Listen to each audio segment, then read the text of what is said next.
നമസ്കാരം. വരുന്ന നിയമസഭാ തെരഞ്ഞെടുപ്പിൽ അമ്പലപ്പുഴയിൽ ജി സുധാകരൻ വീണ്ടും മത്സരിക്കും.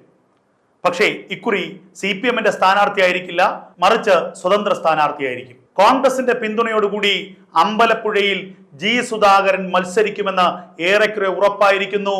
ഇടതുമുന്നണിക്ക് LDF-ന് വലിയ ക്ഷീണം സംഭവിക്കുമെന്നുള്ള സൂചനകളാണ് പുറത്തു വരുന്നത്. BJP-യുടെ നിലപാട് എന്തായിരിക്കും? ജി സുധാകരൻ ഒരു കാലത്ത് രാഷ്ട്രീയ വിരോധിയായിരുന്നെങ്കിലും കഴിഞ്ഞ കുറച്ച് ദിവസങ്ങളായി UDF-നും BJP-ക്കും അത്രത്തോളം അന്യനല്ല, അത്രത്തോളം ശത്രുവല്ല. കാരണം CPM-ന്റെ നേതൃത്വത്തോട് പതിയെ കലഹിച്ച് പിണങ്ങി ഒടുവിൽ പാർട്ടിയിൽ നിന്ന് പുറത്തു പോകുന്ന ഒരു ഘട്ടത്തിലേക്ക് എത്തി നിൽക്കുകയാണ് ജി സുധാകരൻ. അതുകൊണ്ട് തന്നെ ജി സുധാകരനെ കൂടെ ചേർക്കാൻ കോൺഗ്രസും UDF-ഉം വേണമെങ്കിൽ BJP-യും തയ്യാറാകും.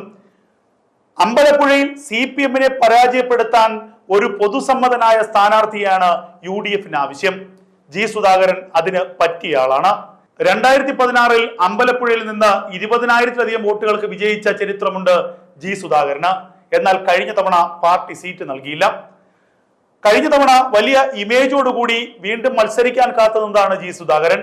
കാരണം പൊതുമരാമത്ത് വകുപ്പ് മന്ത്രിയായിരുന്നു, ദേവസ്വം മന്ത്രിയായിരുന്നു, വലിയ ജനപ്രീതിയുള്ള ഒരു നേതാവായിരുന്നിട്ടും 2021-ൽ പാർട്ടി സീറ്റ് നൽകിയില്ല. എച്ച് സലാമിനാണ് പാർട്ടി സീറ്റ് നൽകിയത്. അന്ന് തുടങ്ങിയ കലഹമാണ് പാർട്ടിയോട് കൂടി. പിന്നീട് പാർട്ടി വേദികളിൽ നിന്ന് തന്നെ ജി സുധാകരൻ അപ്രത്യക്ഷനായി. പാർട്ടി വേദികളിൽ സ്ഥാനമില്ലാതായി. ഇടയ്ക്കും മുറയ്ക്കുമൊക്കെ പാർട്ടിക്കെതിരെ ഒളിഞ്ഞും തെളിഞ്ഞുമൊക്കെ ഓരോ ഒളിയം പെയ്തുകൊണ്ട് ജി സുധാകരൻ മാധ്യമ വാർത്തകളിൽ നിറഞ്ഞു നിന്നു. കഴിഞ്ഞ തവണ 11,000 വോട്ടുകൾക്കാണ് എച്ച് സലാം വിജയിച്ചത്. തൊട്ട് മുൻപത്തെ തവണ 2016-ൽ JDU-നായിരുന്നു അമ്പലപ്പുഴയിലെ UDF സീറ്റെങ്കിൽ കഴിഞ്ഞ തവണ M ലിജു അമ്പലപ്പുഴയിൽ മത്സരിക്കാനെത്തി. ലിജു ഏകദേശം 50,000-ലധികം വോട്ടുകൾ പിടിച്ചു. നിലവിൽ 50,000-ത്തോളം വോട്ടുകൾ അമ്പലപ്പുഴ മണ്ഡലത്തിൽ UDF-നുണ്ട്. ആ വോട്ടുകൾ ജി സുധാകരൻ സമാഹരിക്കുകയും 22,000 മുതൽ 23,000 വോട്ടുകളുള്ള BJP-യിൽ നിന്ന് 10,000 വോട്ട് ജി സുധാകരൻ അടർത്തിയെടുക്കുകയും ചെയ്താൽ സുധാകരന്റെ വിജയം സുനിശ്ചിതമാണ് എന്ന് നമുക്ക് ഉറപ്പിക്കാം. പക്ഷേ LDF-ന്റെ മികച്ച സ്ഥാനാർത്ഥിയായിരിക്കും അവിടെ ഉള്ളത്.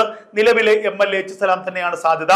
ജി സുധാകരൻ മറുകണ്ഠം ചാടി പോകുന്നതോടുകൂടി നിലവിലെ പാർട്ടി കേഡർ വോട്ടുകൾ പൂർണ്ണമായി നിലനിർത്തുക എന്നുള്ള ഒരു വലിയ വെല്ലുവിളി CPM-നുണ്ട്. അപ്പോൾ കൂടുതൽ അവർ ജാഗരൂകരാകും. അങ്ങനെ തങ്ങളുടെ പാർട്ടി വോട്ടുകൾ പൂർണ്ണമായി നിലനിർത്തുകയും ജി സുധാകരനെ തള്ളിപ്പറയുന്ന അല്ലെങ്കിൽ ജി സുധാകരൻ ഒറ്റുകാരനാണ് എന്നുള്ള ആരോപണം ഉന്നയിച്ചുകൊണ്ട് സമാഹരിക്കാൻ കഴിയുന്ന വോട്ടുകൾ സമാഹരിക്കുകയും ചെയ്താൽ സീറ്റ് നിലനിർത്താനാകുമെന്ന് തന്നെയാണ് CPM-ന്റെ കണക്കുകൂട്ടൽ.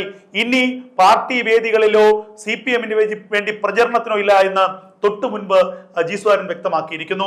സുധാകരനെ പാർട്ടി ഉടൻ പുറത്താക്കുമോ അതോ പാർട്ടിയിൽ നിന്ന് സുധാകരൻ സ്വയം രാജിവെച്ചൊഴിയുമോ കാത്തിരുന്ന് കാണേണ്ടതാണ്. ഇനി എന്തായാലും വരുന്ന നിയമസഭാ തെരഞ്ഞെടുപ്പിൽ അമ്പലപ്പുഴയിൽ ഒരു വീറുട്ട പോരാട്ടത്തിന് നടക്കുമെന്ന കാര്യം ഉറപ്പാണ്. ജി സുധാകരൻ സ്വതന്ത്ര സ്ഥാനാർത്ഥിയായി എത്തുന്നു. UDF-ന്റെ പിന്തുണയോടുകൂടി CPM-നെ വെല്ലുവിളിച്ച്, അവിടെ സജി ചെറിയാനെ വെല്ലുവിളിച്ച്, എച്ച് സലാമിനെ വെല്ലുവിളിച്ച് അമ്പലപ്പുഴയിൽ മത്സരിക്കാൻ ഒരുങ്ങുന്നു.